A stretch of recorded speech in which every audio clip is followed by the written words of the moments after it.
ಎಲ್ರಿಗೂ ನಮಸ್ಕಾರ. ಮೊದಲನೇದಾಗಿ ವೇದಿಕೆ ಮೇಲಿರುವ ಎಲ್ಲ ಯುವ ಮುಖಂಡರಿಗೆ ಸ್ವಾಗತವನ್ನ ಕೋರ್ತಾ, ಹಾಗೆ ಎಲ್ಲ ಮಾಧ್ಯಮ ಮಿತ್ರರಿಗೂ ಕೂಡ ಸ್ವಾಗತವನ್ನ ಕೋರ್ತಾ, ಇವತ್ತು ಪತ್ರಿಕಾಗೋಷ್ಠಿ ಕರೆದಿರೋ ವಿಚಾರ ಏನು ಅಂದ್ರೆ, ನಮ್ಮ ನೂತನವಾಗಿ ಕರ್ನಾಟಕದ ಕಾಂಗ್ರೆಸ್ ಸರ್ಕಾರದ ವತಿಯಿಂದ ಭಾರತ್ ಜೋಡೋ ಯುವ ಸಂಘ ಅಂತ ಹೇಳಿ ನೂತನವಾಗಿ ಒಂದು ಯೋಜನೆಯನ್ನ ತಂದಿದ್ದಾರೆ. ಈ ಯೋಜನೆ ಬಂದ್ಬಿಟ್ಟು ನಮ್ಮ ಕ್ರೀಡಾ ಮತ್ತು ಯುವ ಸಬಲೀಕರಣ ಇಲಾಖೆ ವತಿಯಿಂದ ಈ ಯೋಜನೆಯನ್ನ ಅನುಷ್ಠಾನಗೊಳಿಸಿದ್ದಾರೆ. ಇದು ಕರ್ನಾಟಕ ಸೊಸೈಟಿ ರಿಜಿಸ್ಟ್ರೇಷನ್ 1960 ಪ್ರಕಾರ ಈ ಯೋಜನೆಯನ್ನ ತಂದಿದ್ದಾರೆ.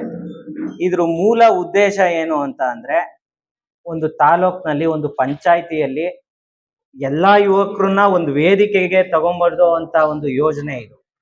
ಇದಕ್ಕೆ ವಯೋಮಿತಿ ಬಂದು 16ರಿಂದ 35 ವರ್ಷದೊಳಗಡೆ ಇರೋ ಹುಡುಗರು, ಯುವತಿಯರು ಈ ಯೋಜನೆಗೆ ನೋಂದಣಿಯನ್ನ ಮಾಡಿಸ್ಕೊಬಹುದು. ಅವ್ರಿಗೆ ಇದಕ್ಕೆ ಬೇಕಾಗಿರೋದು ಒಂದು ಆಧಾರ್ ಕಾರ್ಡ್, ಮತ್ತೆ ಸದಸ್ಯತ್ವ ಶುಲ್ಕ ಅಂತ ಹೇಳಿ 10 ರೂಪಾಯಿಯನ್ನ ಕಳ್ಸ್ಕೊಡ್ತಾರೆ. ಇದು ಏನು ಅಂತ ಅಂದ್ರೆ, ಪಂಚಾಯಿತಿಯಲ್ಲಿ 100 ಜನ ಮೇಲೆ ಇದ್ರೆ ಈ ಸಂಘವನ್ನ ನಾವು ಓಪನ್ ಮಾಡ್ಕೊಳ್ಬಹುದು. 100 ಜನ, ಮಿನಿಮಮ್ 100 ಜನ ಇರಬೇಕು. 100ರಿಂದ 250 ಜನವರೆಗೂ ಇದೆ. ಪಂಚಾಯಿತಿ ಮಟ್ಟದಲ್ಲಿ ಒಂದು ಸಂಘ ಓಪನ್ ಆಗ್ಬೇಕು ಅಂದ್ರೆ 100 ಜನ ಇರ್ತಾರೆ. ಆ 100 ಜನದಲ್ಲಿ 15 ಜನನ ಆಫೀಸ್ ಬೇರರ್ಸ್ ಅಂತ ಮಾಡ್ಕೊಂತಾರೆ, ಅಂದ್ರೆ ಎಕ್ಸಿಕ್ಯೂಟಿವ್ ಮೆಂಬರ್ಸ್. ಒಂದು ಅಧ್ಯಕ್ಷರು ಬರ್ತಾರೆ, ಒಂದು ಉಪಾಧ್ಯಕ್ಷರು ಬರ್ತಾರೆ, ಒಂದು ಖಜಾಂಚಿ ಬರ್ತಾರೆ. ಇನ್ನು 12 ಜನನ ಕಮಿಟಿ ಮೆಂಬರ್ಗಳ ತರ ಮಾಡ್ಕೊಂತಾರೆ. ಇದಕ್ಕೇನು ಅಂತ ಅಂದ್ರೆ, ಸರ್ಕಾರದಿಂದ 10 ಲಕ್ಷ ವರ್ಷಕ್ಕೆ ಅನುದಾನವನ್ನ ಕೊಡ್ತಾರೆ. ಇದೇನ್ ಕಾಂಗ್ರೆಸ್ ಸರ್ಕಾರ ಮಾಡಿದ್ದಾರೆ ಅಂತ ಹೇಳಿ ಬರೀ ಕಾಂಗ್ರೆಸ್ ಹುಡುಗರೇ ಹೋಗ್ಬೇಕು, ಕಾರ್ಯಕರ್ತರೇ ಹೋಗ್ಬೇಕು ಅಂತ ಅಲ್ಲ. ಇದು ಯಾವುದೇ ಪಕ್ಷ ಭೇದವಿಲ್ಲದೆ, ಯಾವುದೇ ಜಾತಿ ಇಲ್ಲದೆ, ಯಾವುದೇ ಧರ್ಮ ಇಲ್ಲದೆ ಎಲ್ಲರೂ ಈ ಯೋಜನೆಗೆ ಒಳಪಡ್ಬೋದು. ಏನು ಅಂತಂದ್ರೆ, ಒಂದು ಲಿಂಕ್ ಬಿಟ್ಟಿದ್ದಾರೆ, ಸರ್ಕಾರದ ವತಿಯಿಂದ ಲಿಂಕ್ ಬಿಟ್ಟಿದ್ದಾರೆ. ಆ ಲಿಂಕ್ ಅಲ್ಲಿ ನಾವು ರಿಜಿಸ್ಟ್ರೇಷನ್ ಮಾಡ್ಕೊಳ್ಬೇಕು ಅಷ್ಟೇ, ಬೇರೆ ಒಂದು ರಿಜಿಸ್ಟ್ರೇಷನ್ ಮಾಡ್ಕೊಂಡ್ರೆ ಅವರು ಆ ಸಂಘಕ್ಕೆ ಸೇರ್ಕೊಳ್ತಾರೆ. 100 ಜನ ಒಟ್ಟಿಗೆ ಸೇರಿ, ಏನು ಅಂತಂದ್ರೆ ಈ ಅಮೌಂಟ್ ಬರೋದನ್ನ ಹೆಂಗೆಂಗೋ ಯೂಸ್ ಮಾಡೋದಲ್ಲ, ಅದಕ್ಕೆ ಆದಂತ ಕಟ್ಟುಪಾಡುಗಳಿವೆ. ಇದಕ್ಕೆ ಇಷ್ಟಕ್ಕೆ ಯೂಸ್ ಮಾಡಬೇಕು ಅಂತ ಇದೆ. ಇದನ್ನ ನಾವ್ ಏನೇನಕ್ಕೆ ಯೂಸ್ ಮಾಡ್ಬೋದು ಅಂತ ಅಂದ್ರೆ, ಒಂದು ಕ್ರೀಡೆಗೆ ನಾವು ಒಂದು ಸಾಮಗ್ರಿ ತರಬೇಕು, ಕ್ರೀಡೆಗೆ ಅದಕ್ಕೆ ಯೂಸ್ ಮಾಡ್ಬೋದು. ಯಾವ್ದೋ ಒಂದು ಹೆಲ್ತ್ ಕ್ಯಾಂಪು, ಬ್ಲಡ್ ಕ್ಯಾಂಪು, ಇಂಥದಕ್ಕೆ ಯೂಸ್ ಮಾಡ್ಬೋದು. ಮತ್ತೆ ಯಾವ್ದಾದ್ರು ಯೋಗ ಕ್ಲಾಸಸ್ ಇದು ಮಾಡ್ಬೋದು. ಇವಾಗ ನಮ್ಮ ಗ್ರೌಂಡ್ ಅಲ್ಲಿ ಯಾವ್ದೋ ಒಂದು ಮುರಿದೋಗಿದೆ, ಏನೋ ಕ್ರೀಡೆದೆ ಯಾವ್ದೋ ಒಂದು ಪೋಲ್ ಮುರಿದೋಗಿದೆ, ಅದು ನಾವೇ ಹಾಕ್ಸ್ಕೊಬೋದು. ಇವಾಗ MLA ಅವ್ರು ವೆಯ್ಟ್ ಮಾಡೋಂಗಿಲ್ಲ, ಏನು ಇಲ್ಲ, ನಾವೇ ಒಂದು ಕಮಿಟಿ ಮಾಡ್ಕೊಂಡಿರ್ತೀವಿ. ನಮ್ಗೆ ಏನ್ ಬೇಕೋ ಇವಾಗ ಒಂದು ಬಸ್ ಸ್ಟ್ಯಾಂಡ್ ಅಲ್ಲಿ ಒಂದು ವಾಟರ್ ಪ್ಲಾಂಟ್ ಬೇಕು, ಅವಾಗಾದ್ರೆ ನಾವು ಪಂಚಾಯತಿಗೆ ಹೋಗಿ ಒಂದು ಲೆಕ್ಕ ಕೊಡ್ಬೇಕಿತ್ತು. ಈಗ ನಮ್ದೇ ಕಮಿಟಿ ಇರುತ್ತೆ, ನಾವೇ ಯುವಕರೆಲ್ಲ ಸೇರ್ಕೊಂಡು ಅದಕ್ಕೆ ಮಾಡ್ಬೋದು. ಆ ತರ ಇದೆ. ಆಮೇಲೆ ಇದರಲ್ಲಿ ಕ್ಯಾಟಗರಿ ವೈಸು ಕೊಟ್ಟಿದ್ದಾರೆ. 15 ಜನ ನಾನು ಹೇಳಿದೀನಿ ಎಕ್ಸಿಕ್ಯೂಟಿವ್ ಮೆಂಬರ್ ಅಂತ, ಆ 15 ಜನದಲ್ಲಿ ಇಂಥವ್ರು 3 ಜನ SC/ST, ಅಂದ್ರೆ ಹೆಂಗೆ ಡಿವೈಡ್ ಮಾಡಿದ್ದಾರೆ ಅಂದ್ರೆ, 3 ಜನ SC/ST, ಅದ್ರಲ್ಲಿ ಒಂದು ಮಹಿಳೆ ಇರ್ಲೇಬೇಕು. ಮತ್ತೆ ಎರಡನೇದು 4 ಜನ BCMA ಮತ್ತೆ ಮೈನಾರಿಟಿ, ಅದರಲ್ಲಿ ಒಬ್ರು ಲೇಡೀಸ್ ಇರ್ಲೇಬೇಕು. ಮತ್ತೆ ಇನ್ ಮಿಕ್ಕಿದ್ದ 8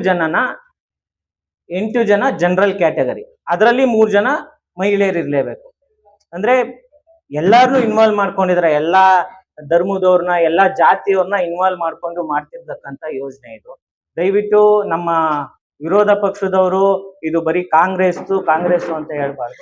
ಎಲ್ಲರೂ ಈ ಯೋಜನೆಗೆ ಒಳಪಡ್ಬೇಕಾಗಿ ನಮ್ಮ ಮಾಗಡಿ ತಾಲೂಕಿನ ಯುವ ಜನತೆಗೆ ನಾವು ಯೂತ್ ಕಾಂಗ್ರೆಸ್ ವತಿಯಿಂದ ಕೇಳ್ಕೊಂತಾ ಇದೀವಿ, ಈ ಯೋಜನೆಗೆ ಎಲ್ಲರೂ ಸೇರ್ಕೊಬೇಕು. ಏನು ಅಂತ ಅಂದ್ರೆ, ನಾವು ಯುವಕರು ಮುಂದೆ ಬಂದ್ರೆ ಒಂದು ನಾಯಕತ್ವ ಅನ್ನೋದೊಂದು ಬೆಳೀತಾ ಇದೆ.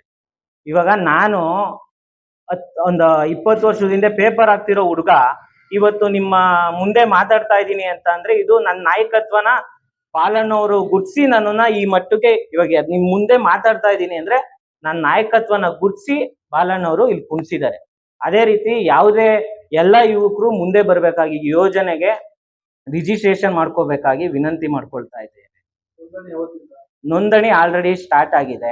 ಈಗ ಆಲ್ರೆಡಿ ಅಲ್ಲಲ್ಲಿ ಸ್ವಲ್ಪ ಇದೆ. ಈಗ ನಮ್ಮ ಯೂತ್ ಕಾಂಗ್ರೆಸ್ ಹುಡುಗರು ಎಲ್ಲಾರ್ಗು ಒಂದೊಂದು ಪಂಚಾಯತಿ ಜವಾಬ್ದಾರಿ ಕೊಟ್ಟು ಎಲ್ಲಾರನ್ನು ಆ ಈ ಯೋಜನೆಗೆ ಎಲ್ಲರೂ ಸೇರ್ಕೊಳ್ಳೋ ರೀತಿ ನಾವು ನಮ್ಮ ಯೂತ್ ಕಾಂಗ್ರೆಸ್ ವತಿಯಿಂದ ಮಾಡ್ತೀವಿ.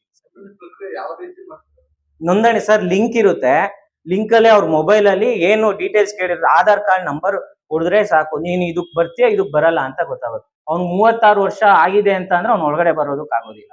ಸೊ 35 ವರ್ಷದ ಒಳಗಡೆ ಯಾರ್ಯಾರು ಇದಾರೆ ಈ ಯೋಜನೆಗೆ ಅವ್ರು ಬರ್ಬೋದು ಸರ್.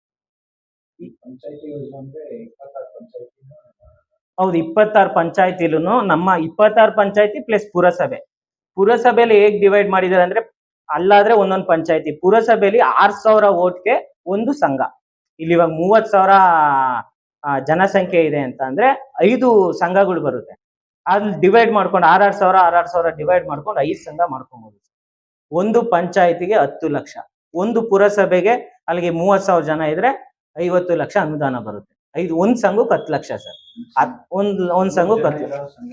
ಹೌದು, 100 ಜನ. ಹೌದು, 10 ಲಕ್ಷ ಬರುತ್ತೆ.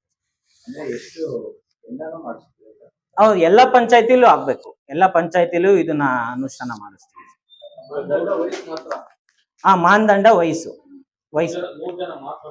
100 ಜನ ಇಂದ 250 ಜನವರೆಗೂ ಇದೆ. ಯುವಕರು ಯುವತಿಯರು. ಕ್ರೀಡೆಗೊಂದೇನೆ ಬಳಸಿದಾಗ ಪ್ಲಾಂಟ್ ಎಲ್ಲ ಮಾಡ್ಬೇಕು ಅಂತಿಲ್ಲ.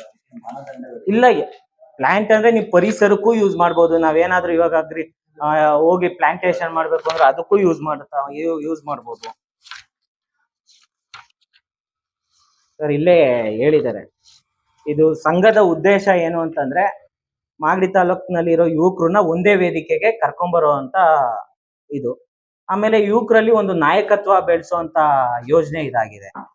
ಕ್ರೀಡೆ, ಶಿಕ್ಷಣ, ಕೌಶಲ್ಯ, ಉದ್ಯೋಗಾವಕಾಶ. ಈ ಸರ್ ಉದ್ಯೋಗ ಮೇಳ ಅಂತ ಮಾಡ್ತೀವಿ ಗೊತ್ತಾ, ಅದನ್ನ ನಾವು ಇದರಿಂದಾನೇ ನಾವು ಮಾಡ್ಬೋದು. ಇವಾಗ ಯಾರಿಗೋ ವೆಯ್ಟ್ ಮಾಡೋದಕ್ಕಿಂತ ಇದರಿಂದ ನಮ್ಮ ಯೋಜನೆಯಿಂದ ಯೂಸ್ ಮಾಡ್ಕೊಂಡು ಒಂದು ಉದ್ಯೋಗ ಮೇಳ ಮಾಡ್ಬೋದು. ಯಾವ್ದೋ ಒಂದು 3-4 ಕಂಪ್ನಿ ಕರ್ಕೊಂಡ್ಬಂದು, ಯಾವ್ದೋ ಇವಾಗ SLC ಮಾಡಿರ್ತಾರೆ, PU ಡಿಗ್ರಿ ಅಂತವ್ರಿಗೆಲ್ಲ ನಾವೇ ಉದ್ಯೋಗ ಮೇಳ ಮಾಡಿ ಅದನ್ನ ಮಾಡ್ಬೋದು.